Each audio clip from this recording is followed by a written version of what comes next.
Yo, what is going on, everybody? It is Brave Cat here once again with a geophysical update, and I hope everyone had a good Christmas, good New Year's, and well, I'm just gonna jump right into it here. So we can take a look at the last 7 days of earthquakes, but I think it's really only the last few days that are the most important. So let me turn off the spin and take a look here. So just to give a bit of a rundown here, we've had a continuation of a lot of the volcanic activity. We've seen the return of the sunspots, and we had a pretty good moment of quiet with everything, but it seems like it's all ramping up again. So what we have here is several different clusters of deep earthquakes. So down here south of Japan, right on the letter D, which again this overlay is by Dutchsinse. So if we notice some patterns here and see that a lot of these symbols and arrows correlate almost exactly where we expect earthquakes to hit, well, that's why, because this guy did it first. Earthquake forecasting, all that. And, we're going to be seeing that pop up a lot more. 2026 is going to be a huge pivoting point for all of these things. So, that's why most people around me have no idea why I'm doing this. Well, y'all are about to find out. Because this upcoming year, these things are going to become so undeniable. But the important thing is, you got to know what actual mechanisms are driving these things, okay? Because, I mean, look, it's the 27th of December, and it's still like 60 degrees outside. Yeah, something's up, okay? There is climate change. However, it's not what they tell you. It's not man-made. I mean, we can contribute to the... we contributed to it slightly, and mostly in the form of, like, look at all the things that are hidden, okay? The oil spills, the chemical spills, destroying ecosystems, chopping down the Amazon rainforest. Those things are kind of on the back burner, or swept under the rug entirely. So devastating ecosystems, oh yeah, humans are very good at that. Now, changing the entire global climate? No. No, that's just not a thing. It's always changing. That's the thing. It's always changing, and it always changes a lot quicker than what modern scientists, most of them being paid off, would like us to believe. And there's not one, there's not two, there's not even a dozen. There's literally hundreds of independent researchers and scientists, probably thousands, and growing, looking into these things without, some big company or politician paying them, or government program getting specific results. No. All right, we're getting to the bottom of this. So let's take a peek here at what the sun's up to, because that always gives us a pretty good inclination on what's going on here. So we've had some sunspots facing us, and luckily they've been pretty stable. Been still watching Ben's videos, and I encourage others to do the same. Those daily updates are pretty crucial, and they're pretty unbiased, I mean, hey, you go over to X, things get a little more personal, things get a little more political. But if you just watch those daily updates from Ben, they really do give a ton of insight every single day. So if we head to the end of this here, we can just see, all right, a new group of sunspots approaching from the far left side. And something here, I'm not sure what all this misty white stuff is. I'm not sure, but things are still looking calm, which is good. The KP index has been down. We haven't had any major flaring. that helps. So luckily, you know, we've had a pretty peaceful and quiet Christmas. However, of course, we do still have some coronal holes in here. I'm glad I got this SDO feed working here, and it actually loaded pretty quickly too. Considering this is the last 3 days and there's a lot of data points. I figured this would take all day to load, but it was pretty quick. This is probably the most useful visible wavelength of the sun that we can get. Well, non-visible. These coronal holes are actually mostly, well, I think it's the absence of UV light. That's what coronal holes are? Anyways, we can do some deep dives this coming year. In fact, that's what I'm going to be doing. I'm going to be doing a lot of deep dives on things, developing different systems to help complete amateurs like myself to wrap their heads around all of this. So I'm just going to quickly mention this website that I started working on in the middle of this year, and I've taken a break from working on it for the holidays and just to take a breather, I guess. But this is what I want to make here. Okay, so I think I've showed this once before, but you know, we have a map here, which is going to have multiple earthquake feeds. Right now, only the USGS is working because getting these other ones on there is a little bit more tricky. But then I also want to have floods, droughts, volcanoes, hurricanes, all that stuff. So I want this to be like an all-in-one hazard map, basically. So right now we're looking at the last 30 days of earthquakes from the USGS. So, you know, you'll notice Canada's blank. Europe doesn't have much because, again, this is just the USGS, and that's why I want to get these other feeds on there. But we can see kind of what's been going on in the last 30 days here.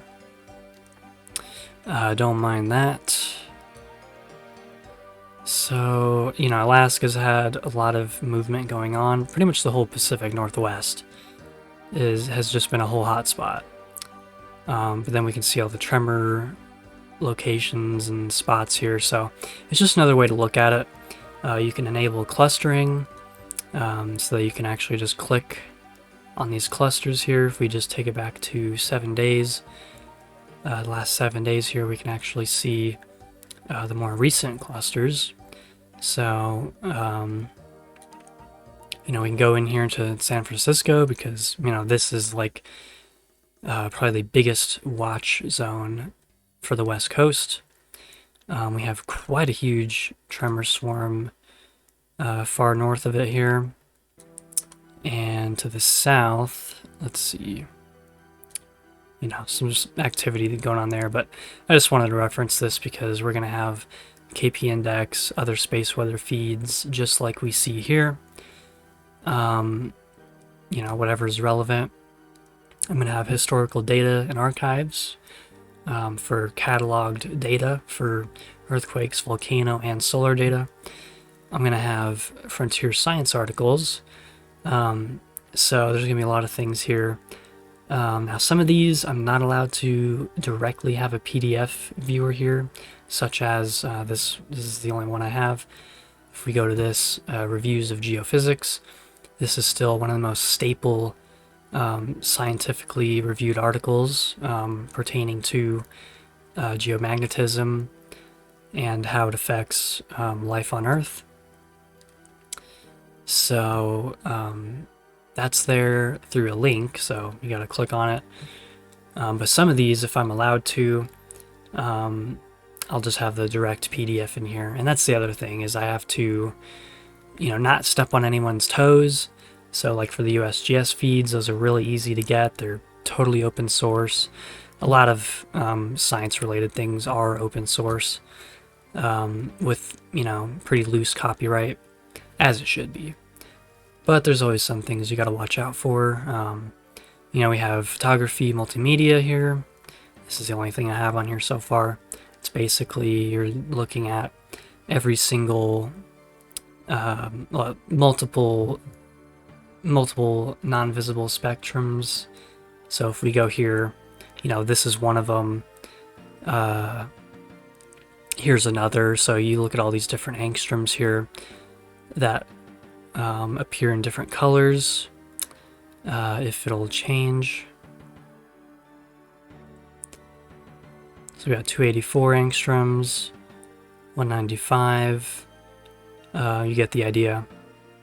So that's like an overlay of multiple different angstroms, and so you can actually see the geomagnetic polarities here, the actual magnetic polarities of the sunspots, which is, it's kind of cool. So I'll have more stuff like that and everything else.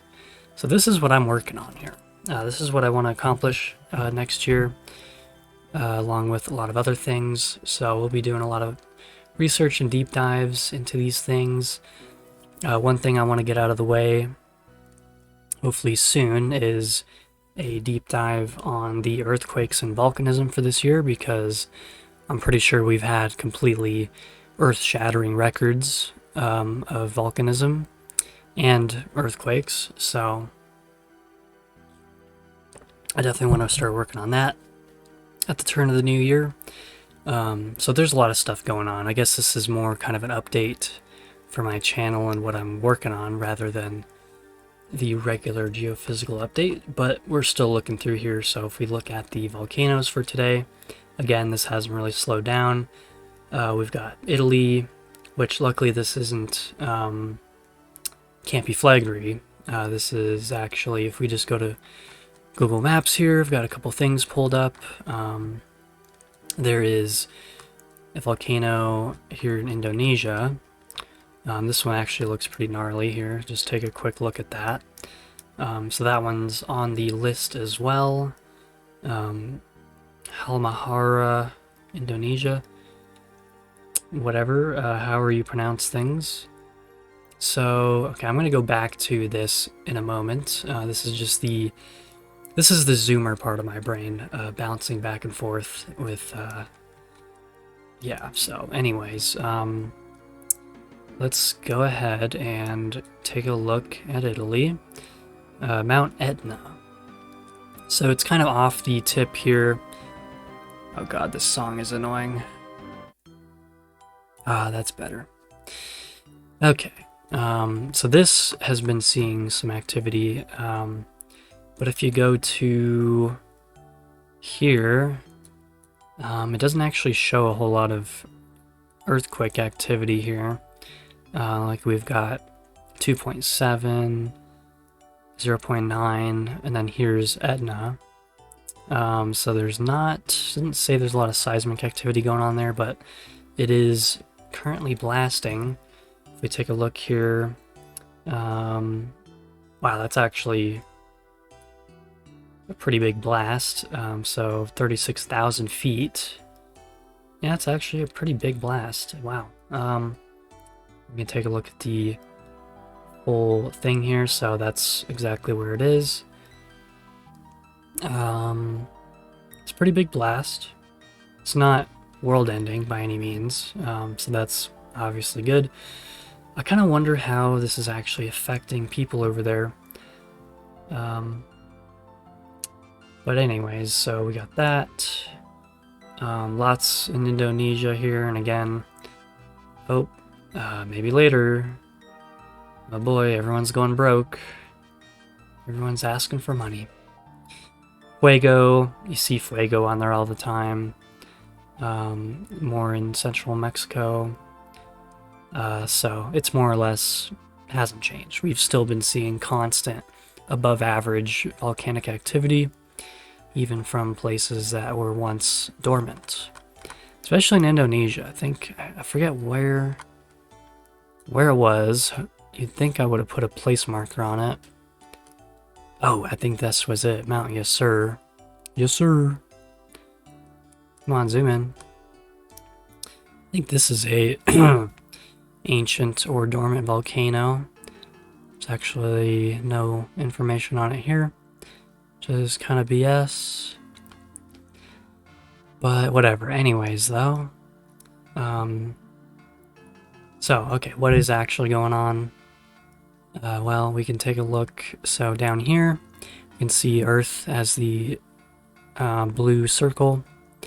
We don't have any sunspots directly pointed at us, which is good. But if we can see here on the incoming limb, there's going to be, yeah, that's why I pointed this out, because over here, we're going to soon have some more sunspots facing us. I'm not sure if these are the same ones that we saw like a week and a half ago or whatever. Not sure. We've had the electron flux slowly going up still, but it'll probably take a downturn just as we see. So again, nothing crazy going on yet, but that's why we keep an eye on it. Alright, so let's get back to the earthquakes and just kind of finish this off here. The clusters of new deep earthquakes, including a very deep earthquake here in South America. So that was 580 kilometers. It's pretty deep. Alright, you know I wasn't built for this when even just after like 10 minutes of talking, my voice already feels like it's about to give out. Okay. So, you know, things look mostly the same, except for, of course, as I'm going to mention again, the deep earthquakes here. So we want to pay attention close to Japan. I think, what is this, Taiwan? Yeah, we've had multiple 6s here now. Right after I said things were all quiet, we've had multiple 6s here now, which I don't know. I don't think this caused a whole lot of damage here. It's right off the coast, but we've had some felt reports. You know, nothing like what happened in the Philippines not too long ago, but, you know, we've seen an increase of that there, probably due to these deep earthquakes and all the pressure going through the rest of the Indo-Australian plate. And if we take a look here by Fiji, as usual, we have lots of stuff going on. Lots of newer activity. And so, actually, talking about Taiwan here, if we take a look at the antipode, the opposite side of the planet, bam, that's right where this deep earthquake is. Coincidence? Probably not. Because here we have the Drake Passage, still activity going on there, and the opposite side of that is Kamchatka. So, I think as we continue to see activity up here, we're going to continue to see activity down here. And there's tons of volcanoes here. There's several volcanoes up here. So these are two opposite sides of the Ring of Fire in the Pacific. So I think this here, I mean, if there's anything that's going to kind of diagnose what is going on seismically and volcanically, I think these two spots are basically going to be telling us everything, along with Fiji and Indonesia. So that's pretty much what we got going on there. Things are ramping up, and we'll just take a look at a few more feeds here to close it off. What did I just click on? That was the, was it 5 and greater? Let's click on that. Oh yeah, and Italy. That's gonna also be kind of the main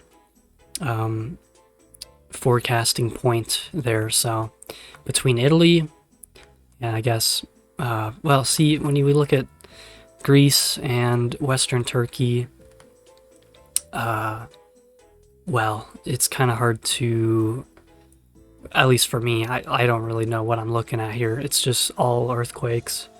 Well, tremors, really. It's not, mostly nothing more than a 3. But, you know, Turkey has always been a seismically active area. And of course, we have this ongoing swarm here where all the mining and quarries and stuff is going on. So we don't actually know Can't say for sure what's causing these tremors here. A lot of it could very well be human activity. Now what's going on here, you know, I don't know. But if we're strictly looking at Italy, that can give us a pretty good estimate on what's going on beneath the plate. So these are, you know, if we go up here to the north, these are the Alps. And then this, I forget what mountain range this was called. It was like the Apennines or something. Something weird. So anyways, if we see anything strange here, you know, that'll give us a good idea of what's going on. But other than that, everything looks mostly pretty standard here. A lot of that pressure going north to the Arctic Circle, as usual. And then, of course, let's see if there's anything going on with Australia. Alright, so we see a lot of the same quakes on the other feed, including a 6.5. I don't remember seeing that on the other one. But, you know, pretty minor activity going on here. And, of course, pressure going down south near the Antarctic Circle.